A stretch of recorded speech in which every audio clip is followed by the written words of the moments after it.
Assalamu alaykum wa rahmatullahi wa barakatuh. Bienvenue sur la chaîne Kalimat Allah. Ici, chaque mot est un rappel et chaque silence te rapproche d'Allah. Le Ramadan est arrivé. Les rues changent de rythme, les nuits deviennent vivantes, les mosquées se remplissent et dans chaque maison on prépare l'iftar avec amour. Tout le monde parle de baraka, de miséricorde, de pardon. On partage des rappels, des versets, des hadiths. On voit des sourires, on entend des Ramadan Moubarak. Mais toi, à l'intérieur, c'est silencieux. Pas un silence apaisant, un silence lourd. Comme si quelque chose en toi était éteint. Comme si ton cœur jeûnait aussi, mais pas de la nourriture. Il jeûne de la paix. Tu fais le suhour, tu jeûnes la journée, tu attends le maghrib, mais tu n'arrives pas à ressentir cette joie dont tout le monde parle. Tu regardes ton téléphone, tu vois des familles réunies, des tables pleines, des rires, des invocations collectives. Et toi, tu es là, avec ton assiette, ton verre d'eau, et ce vide qui ne part pas. Tu ne le dis à personne. Parce que tout le monde dit que le Ramadan est le mois le plus beau. Alors tu te dis, pourquoi pas moi? Et cette question devient une douleur. Tu pries, mais tes pensées sont ailleurs. Tu lis le Coran, mais les mots ne touchent pas comme avant. Tu lèves les mains pour faire des doigts, et tu ne sais même pas quoi dire. Alors, tu restes là, en silence, en espérant que quelqu'un comprenne ce que tu ressens, sans que tu aies besoin de parler. Parfois, la nuit, après l'iftar, quand tout le monde est occupé, c'est là que la tristesse devient plus forte. Parce que le Ramadan n'est pas seulement un mois de spiritualité. C'est aussi un mois où les émotions remontent, les souvenirs, les absences, les blessures qu'on avait cachées. Le jeûne enlève les distractions, moins de nourriture, moins de sommeil, moins de bruit, et tout ce qui reste, c'est toi et ton cœur. Et si ton cœur est lourd, tu le ressens encore plus. Mais écoute bien, ce silence que tu ressens, ce n'est pas un abandon. C'est peut-être un appel, parce que parfois, Allah enlève le bruit autour de toi pour que tu entendes ce qu'il y a à l'intérieur. Ce vide que tu ressens, ce n'est pas forcément un manque de foi. C'est peut-être un cœur qui cherche, mais qui est fatigué. Et un cœur fatigué n'est pas un cœur perdu. Tu n'as pas besoin de ressentir des émotions fortes pour être proche d'Allah. Parfois, la proximité avec lui se fait dans le silence. Quand tu jeûnes sans motivation, mais que tu continues quand même, c'est une adoration. Quand tu pries sans concentration parfaite, mais que tu refuses d'abandonner, c'est une adoration. Quand tu dis juste « Ya Allah » sans longue phrase, c'est une adoration. Le Ramadan n'est pas seulement pour ceux qui ressentent de la lumière. Il est aussi pour ceux qui marchent dans l'obscurité en cherchant cette lumière. Alors si ton cœur est silencieux, reste quand même.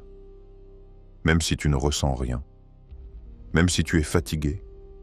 Même si tu es triste. Parce que le silence du cœur devant Allah est parfois plus sincère que 1000 mots. Et peut-être que ce silence est le début de la guérison. Il y a une solitude qui ne se voit pas.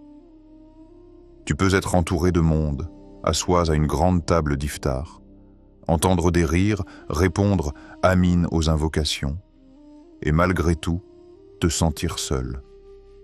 Parce que la vraie solitude n'est pas l'absence de gens. C'est l'absence de connexion. Tu regardes les autres pleurer en prière, tu les vois concentrés, apaisés, et toi tu te demandes « Pourquoi mon cœur est dur ?» Tu veux ressentir quelque chose, même une petite étincelle, mais rien ne vient. Alors tu fais semblant. Tu souris, tu dis que tout va bien, tu dis « Alhamdulillah » alors que ton cœur est lourd, et la culpabilité commence.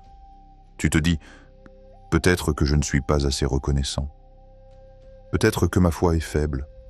Peut-être qu'Allah ne veut pas de moi. » Mais ce sont des pensées qui ne viennent pas d'Allah. Allah ne te rejette pas parce que tu es triste. Allah ne te ferme pas la porte parce que tu es fatigué. Au contraire, c'est souvent dans les moments où tu te sens le plus éloigné que tu es en réalité en train de le chercher le plus. La solitude du Ramadan peut devenir une miséricorde si tu l'utilises pour parler à Allah sans filtre. Pas avec des mots parfaits, pas avec des invocations longues, juste avec ce que tu as dans le cœur, même si c'est « Ya Allah, je ne ressens rien ». « Ya Allah, je suis fatigué ». « Ya Allah, aide-moi ». Cette sincérité-là vaut plus que des phrases apprises par cœur sans présence. Tu n'as pas besoin d'être fort devant Allah. Tu n'as pas besoin de faire semblant devant lui. Il connaît déjà ce que tu caches aux autres. Alors laisse tomber le masque. Ta solitude peut devenir un moment de rencontre avec Allah. Pas une solitude vide, une solitude remplie de présence divine. Et peut-être que tu ne ressentiras pas une émotion forte. Mais tu ressentiras une chose plus profonde, que quelqu'un t'écoute. Et cette certitude peut guérir un cœur plus que n'importe quelle foule. Que la foi, c'est ressentir toujours de la paix. Mais la foi n'est pas une émotion constante. La foi monte, la foi descend. Et même les plus pieux ont connu des moments de vide. Le prophète, que la paix et le salut d'Allah soient sur lui, a vécu des périodes de tristesse intense. Il a perdu des êtres chers, il a été rejeté, il a pleuré. Et pourtant, il était le plus proche d'Allah. Alors pourquoi penses-tu que ta tristesse signifie que tu es loin d'Allah? Un cœur mort ne ressent rien. Il ne lutte pas. Il ne souffre pas. Si tu souffres parce que tu veux être proche d'Allah, c'est un signe de vie. La douleur spirituelle est parfois la preuve que ton cœur veut revenir. Ce qui t'éloigne d'Allah, ce n'est pas la tristesse, c'est l'abandon. Et toi, tu n'as pas abandonné. Tu jeûnes encore, tu pries encore, tu regardes encore des rappels, tu essaies encore, même si c'est difficile. Et cet « encore » est immense auprès d'Allah. Ne laisse pas Shaitan transformer ta tristesse en désespoir. Parce que le désespoir est une perte de confiance en la miséricorde d'Allah. Alors que la tristesse, elle, peut devenir une porte vers lui. Ta foi ne se mesure pas à ce que tu ressens. Elle se mesure à ta capacité à rester même quand tu ne ressens rien. Il y a des adorations visibles, la prière, le jeûne, la lecture du Coran. Et il y a des adorations invisibles, la patience, la lutte intérieure, les larmes silencieuses.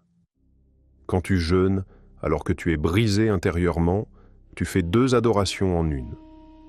Quand tu te lèves pour prier, alors que ton cœur est lourd, chaque pas vers la prière est un combat gagné. Allah voit ce que personne ne voit. Les gens voient peut-être quelqu'un de normal. Mais Allah voit quelqu'un qui lutte contre lui-même pour rester sur le droit chemin. Et cette lutte est extrêmement précieuse. Peut-être que quelqu'un prie longtemps avec un cœur léger, et toi, tu pries peu avec un cœur fatigué. Mais Allah regarde la sincérité, pas la quantité. Chaque larme que tu retiens pour ne pas craquer devant les gens est connue d'Allah.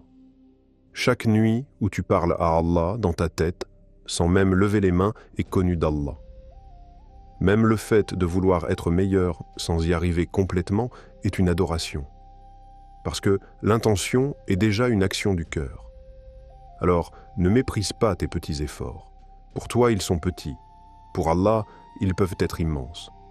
N'étais pas venu pour te montrer à quel point tu es faible, mais pour te montrer à quel point tu as besoin d'Allah. La guérison spirituelle ne ressemble pas toujours à une explosion d'émotions. Parfois, elle ressemble à un cœur qui devient un peu plus doux, une prière un peu plus sincère, un péché que tu délaisses doucement, une larme qui te rapproche d'Allah. La guérison est un processus, et le Ramadan est un début. Tu n'as pas besoin de devenir parfait ce mois-ci. Tu as juste besoin de rester connecté à Allah, même avec une seule habitude, un verset par jour, un dhikr le matin, une doua simple le soir. La constance guérit plus que l'intensité. Et rappelle-toi, Allah est plus proche de toi que ta propre tristesse. Ta douleur n'est pas éternelle. Mais la miséricorde d'Allah elle, leste. Peut-être que tu ne ressentiras pas une transformation immédiate. Mais chaque jour de Ramadan laisse une trace dans ton cœur, même si tu ne la vois pas. Et un jour, après le Ramadan, tu regarderas en arrière et tu réaliseras que ce mois t'a changé. Pas parce que tu étais fort, mais parce que tu es resté. Alors reste. Reste avec Allah dans la joie et dans la tristesse. Parce que celui qui reste finit toujours par trouver la lumière. Parfois, la tristesse du Ramadan ne vient pas du présent. Elle vient du passé. Des erreurs que tu regrettes. Des péchés que tu n'arrives pas à oublier. Des occasions que tu as ratées. Des personnes que tu as blessées. Et quand le Ramadan arrive, tout remonte. Parce que c'est le mois du retour à Allah. Mais au lieu de courir vers lui, tu restes bloqué dans la honte. Tu te dis, après tout ce que j'ai fait, comment Allah pourrait me pardonner? Mais cette pensée est un piège. Parce que celui qui t'a créé connaît déjà tes fautes. Et malgré ça, il t'a laissé vivre jusqu'à ce Ramadan. Ce n'est pas un hasard. C'est une invitation. Le regret que tu ressens n'est pas une condamnation. C'est une miséricorde. Un cœur qui regrette est un cœur vivant. Et Allah aime ceux qui reviennent à lui, pas ceux qui sont parfaits, ceux qui reviennent. Alors ne laisse pas ton passé te voler ton Ramadan. Utilise-le comme une porte vers le pardon, même si tu tombes encore, même si tu luttes encore. Chaque retour vers Allah est aimé. Le jeûne fatigue le corps. Le manque de sommeil fatigue l'esprit. Et parfois, tout devient lourd. Tu veux prier, mais tu es épuisé. Tu veux lire le Coran, mais tes yeux se ferment. Tu veux faire des efforts, mais ton énergie est vide. Et tu te compares aux autres qui semblent tout faire parfaitement. Mais tu oublies une chose. Allah ne t'a jamais demandé d'être comme les autres. Il t'a demandé d'être sincère selon ta capacité. Si ton corps est fatigué et que malgré ça tu fais une petite prière, elle vaut énormément. Si tu dis juste « Subhanallah, Alhamdulillah, Allahu Akbar » allongé dans ton lit parce que tu n'as plus de force, c'est enregistré. Allah ne regarde pas la performance, il regarde l'effort.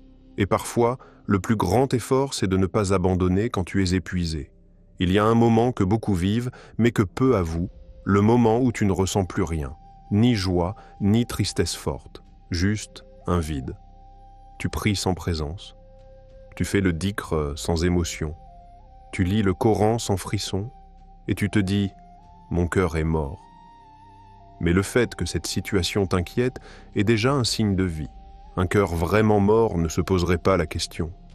Ce vide peut être une épreuve, mais aussi une purification. Parce que la foi n'est pas basée sur les sensations, elle est basée sur la constance.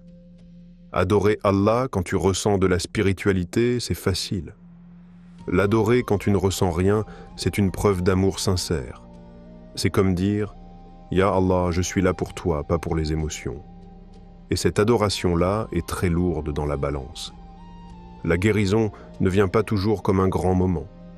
Elle vient souvent par des petites lumières, un verset qui te touche légèrement, un iftar où tu ressens un peu de paix, une doua où ton cœur se serre, un sourire sincère, un moment de silence apaisant. Ce sont des signes. Allah ne te donne pas toujours une lumière forte d'un coup. Parfois, il t'envoie des petites lumières pour habituer ton cœur. Si tu regardes bien, malgré ta tristesse, il y a eu des moments où tu t'es senti un peu mieux. C'est ça la miséricorde d'Allah. Elle vient doucement, sans bruit, mais elle est là. Apprends à voir ces petites lumières. Elles sont la preuve que ton cœur est en train de guérir. La tristesse n'est pas la fin. Beaucoup de personnes qui ont connu la plus grande proximité avec Allah sont passées par des périodes de vide et de douleur. Parce que la tristesse casse l'orgueil. Elle te rend humble. Elle te fait comprendre que tu as besoin d'Allah. Et quand tu comprends ça, ta relation avec lui change. Tu ne l'adores plus par habitude. Tu l'adores par besoin. Et l'adoration par besoin est plus sincère. Un cœur brisé devant Allah est plus proche de lui qu'un cœur distrait. Alors ne déteste pas complètement ta tristesse. Utilise-la pour te rapprocher d'Allah. Parle-lui quand personne ne te comprend. Pleure devant lui quand tu es fatigué de sourire devant les gens. Parce qu'Allah ne regarde pas ton image, il regarde ton cœur. Et peut-être que ce Ramadan ne sera pas le plus joyeux, mais il sera celui qui t'a rapproché le plus d'Allah. Et au jour du jugement, ce ne sont pas les moments de joie qui pèseront le plus lourd, ce sont les moments où tu es resté fidèle malgré la tristesse. Kalimat Allah, des paroles qui nourrissent la foi, apaisent les âmes et ramènent les cœurs vers Allah. Wassalamu alaykum wa rahmatullahi wa barakatuh. Qu'Allah vous comble de sa miséricorde, éclaire vos pas et fasse de vos cœurs des miroirs reflétant sa lumière. Si ces rappels te font du bien, n'hésite pas à t'abonner pour en recevoir davantage.